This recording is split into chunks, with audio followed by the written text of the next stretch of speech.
Gracia, misericordia y paz, de parte de Dios nuestro Padre y del Señor Jesús, a ustedes siempre. Amén. Podemos sentar.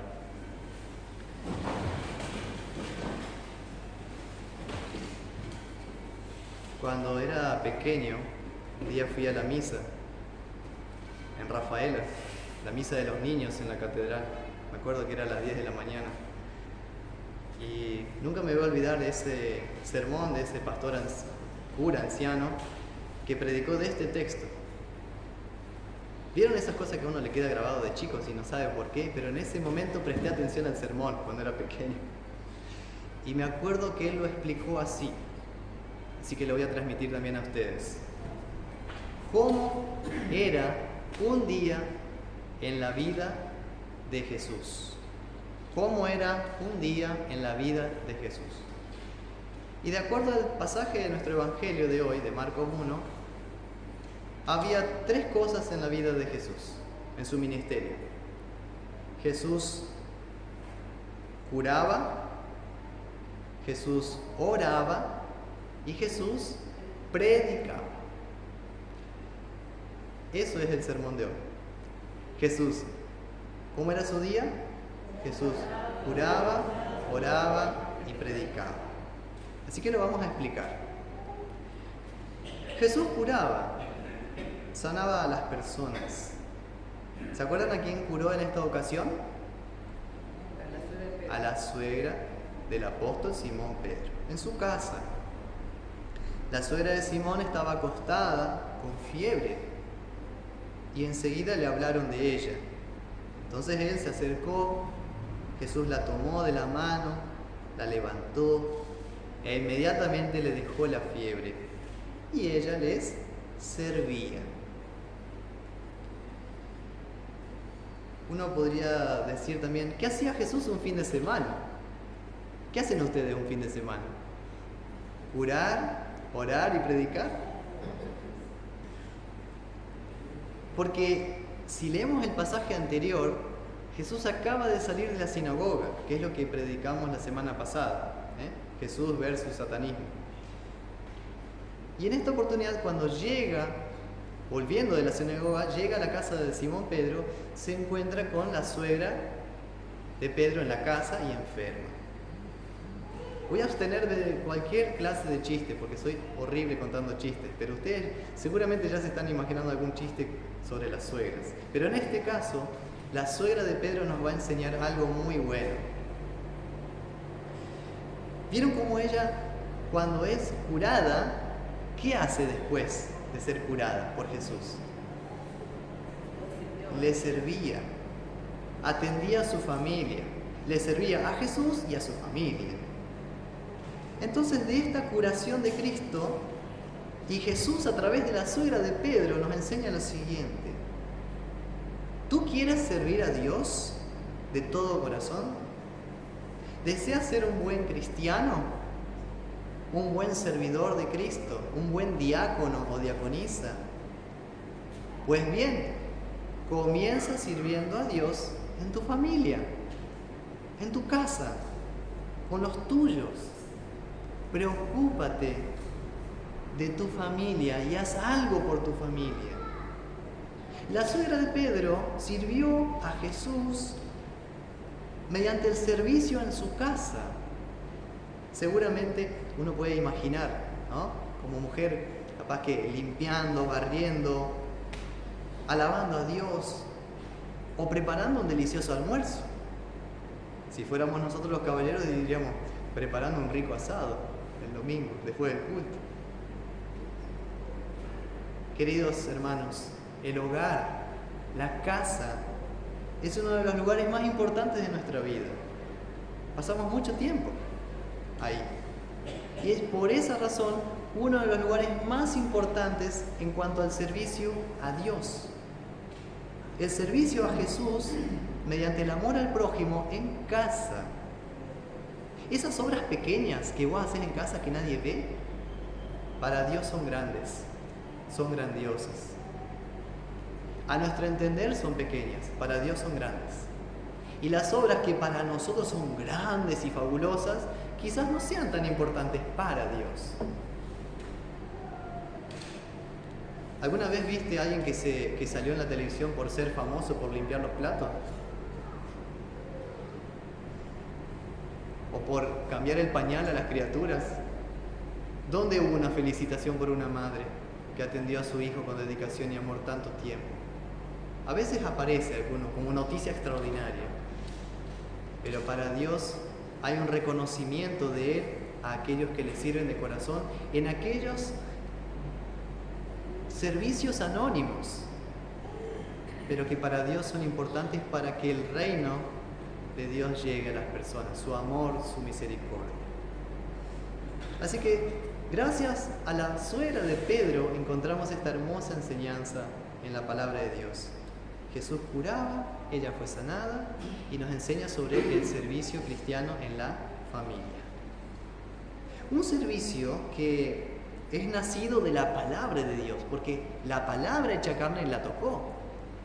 Entonces también el servicio verdaderamente cristiano nace de la palabra, del contacto con la palabra, para que se pueda llamar servicio cristiano, que es hecho en un espíritu libre y gozoso. Así que servir a Dios es primero servir a nuestra familia con obras de amor en lo que podamos. La idea es que cuando vuelvas a casa, preguntes en tu casa, en tu familia, ¿en qué puedo ayudar? ¿En qué puedo ayudar? Estar dispuestos a ayudar. No como aquellos que parece que son como los burros, que si uno no le patea o no le da con el látigo no quieren hacer nada. Ese no sería un servicio cristiano, sino movido por la ley y no como fruto del Espíritu en nuestros corazones. Jesús también curó a otras personas, Dice que cuando se enteró la gente de que curó a la suegra, seguramente esta suegra habrá hablado bastante. ¿Sabes qué? Jesús me curó. Por esa razón dice que a la tardecita del sábado, porque vieron que el sábado no podían moverse, en sus casas no podían hacer prácticamente nada, excepto ir al culto. Entonces cuando cae el sol el sábado, ahí podían hacer sus actividades. Por esa razón, a la tardecita del sábado, todos los vecinos del pueblo de Capernaum llegan a la casa de Pedro. Pedro, tu suegra me contó. Simón, tu suegra me contó y me contó y me contó. ¿Dónde está Jesús? Y le trajeron, dice, a los endemoniados, a todos los que tenían enfermedades, y toda la ciudad se agolpó a la puerta.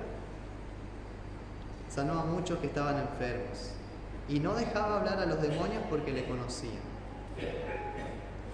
Este es un dato que tengo que explicar.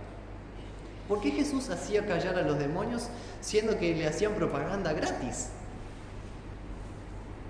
Lo que pasa es que no todo aquel que conoce de Jesús puede hablar de Jesús. Los demonios no son los testigos autorizados de Cristo, somos nosotros, sus cristianos. Y no convenía que de la boca de demonios confesaran la fe en el Hijo de Dios, sino que los propios discípulos con el tiempo dijeran, este es el Mesías, este es el Hijo de Dios.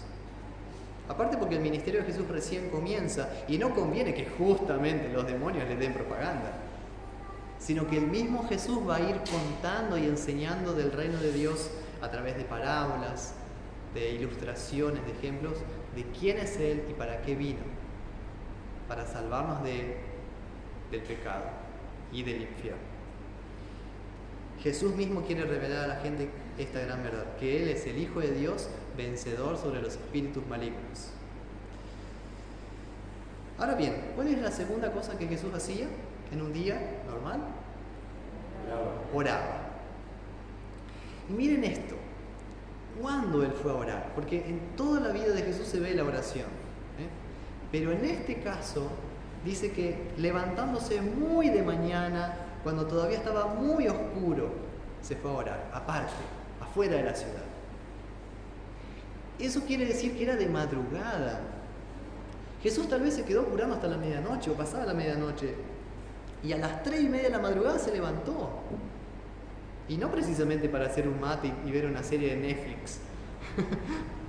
Se levantó, salió de la casa de Simón Pedro, seguramente en forma silenciosa, o capaz que le contó a la suegra, mirá, me voy afuera, pero no los despiertes, a orar. A orar.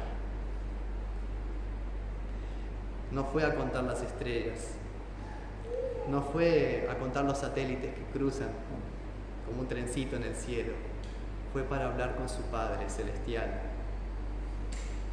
La necesidad de ese momento de silencio, donde nadie molesta, donde Él mismo puede descargar su cansancio a los pies de su amado Padre Celestial, que le escucha y que está con Él siempre, porque Él es el Hijo de Dios y que también está contigo.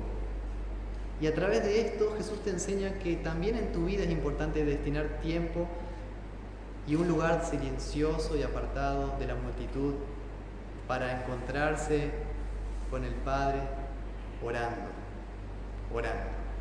Porque el día viene, el sol saldrá y vendrán los problemas. Vendrán los problemas. Y con la oración y con la palabra de Dios vamos a poder resistirle y hacerle frente de mejor manera. No arrebatados, no frustrados, sino descansados en el amor del Padre, que hace todas las cosas para el bien de los que le aman y que vela por ellos, sea que ellos duerman o sea que estén despiertos. Porque sea que velamos o que durmamos, somos del Señor. Así que Jesús oraba. Y si vas al catecismo menor, en la oración de la mañana del catecismo dice: por la mañana, al levantarte, con toda reverencia dirás, con toda reverencia dirás: te doy gracias, Padre Celestial, mediante Jesucristo, tu amado Hijo, porque me has protegido en la noche pasada de todo mal y peligro. Y te ruego que también en este día me guardes de pecado y de todo mal, para que te agraden mi vida y todas mis obras. En tus manos encomiendo mi cuerpo, mi alma y todo cuanto soy y tengo. Tu santo ángel sea conmigo, para que el enemigo malo no tenga ningún poder sobre mí. Amén. Y el catecismo agrega algo, un consejo.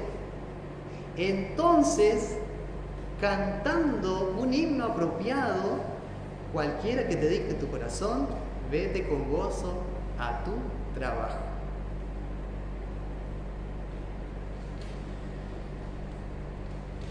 La tercera acción de Jesús, tercera y última. ¿Me escuchan todos bien? Sí. Bueno. ¿Cuál era la tercera acción de Jesús en un día? Predicaba. Jesús curaba, oraba, predicaba. Él les dijo cuando lo encuentran finalmente, ¿sí? Lo buscó Simón Pedro afuera de la ciudad y dice: Maestro, todos te están buscando, todos te buscan. Y él entonces contesta: vamos, Pedro, vamos a los lugares vecinos para que predique también allí, porque para esto he venido. Y predicaba en las sinagogas de ellos en toda Galilea y echaba fuera a los demonios. Noten el énfasis que pone Cristo. Vamos para que predique, porque para esto he venido. Cristo pone énfasis o subraya esa tercera obra de Él: la predicación de la palabra, la enseñanza de la palabra. Porque curar es una obra de amor, de misericordia. Orar, la oración de Jesús es por intercesión de nosotros ante el Padre. Pero predicar es el oficio de Cristo, propio de Jesús. Porque para eso vino, para predicar.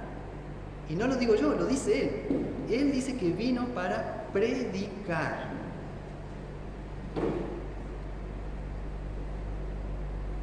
Una vez sucedió que por su predicación la gente se alejó de Jesús, varias gente, quedaron algunos.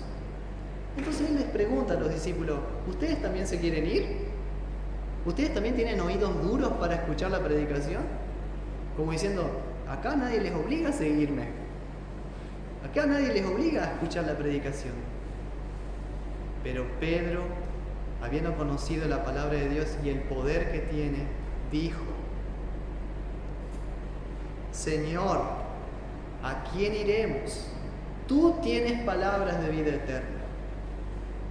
Tú tienes palabras de vida eterna. Y por el otro lado, un día Jesús estaba visitando a María y Marta, ¿se acuerdan? Marta estaba toda ocupada limpiando la casa y María sentada a los pies de Jesús, las hermanas de Lázaro, ¿sí? Y Marta se enojó. Jesús, ¿no te importa que mi hermana no me ayude? Todos quieren almorzar, pero nadie quiere ayudar.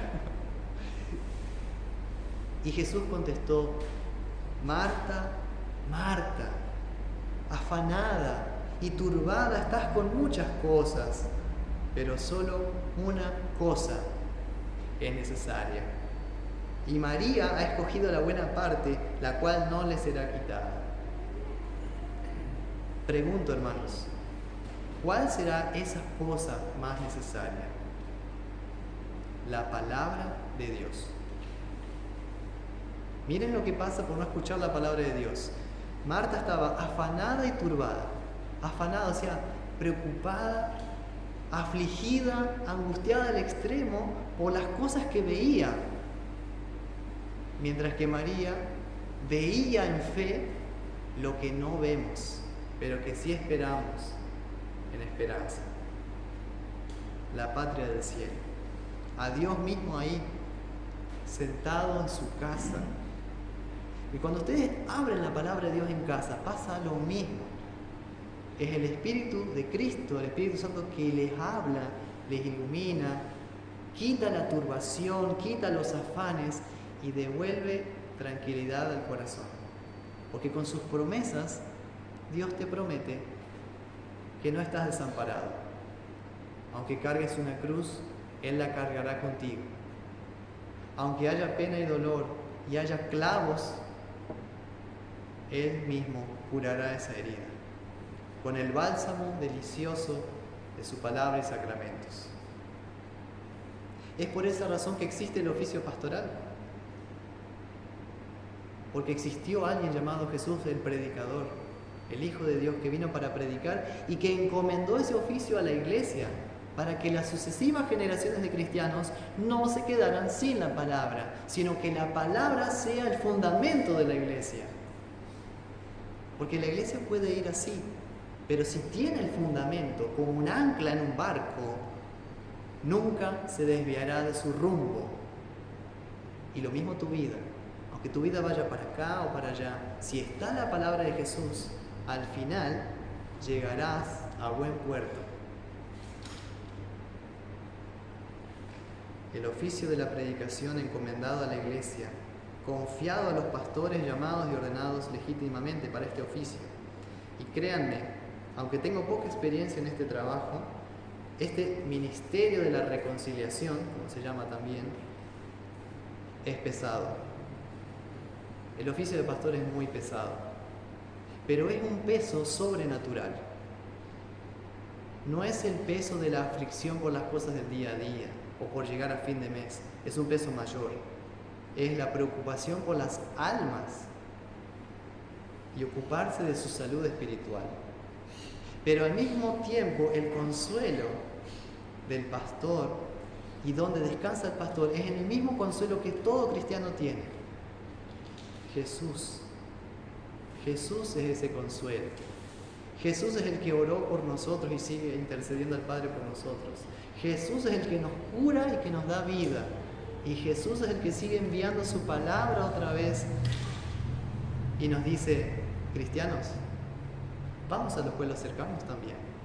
Vamos un poco más allá de acá. Hay otra gente que necesita escuchar la palabra también. No nos quedemos nosotros solos con la palabra. Vamos, llevando el Evangelio. ¿Y qué contestarán ustedes? ¿Qué contestaré yo? ¿Iremos? Y diremos, sí, Señor, porque solo tú tienes palabras de vida eterna. Que esa palabra de Dios los guarde y fortalezca en la fe a todos ustedes para la vida eterna.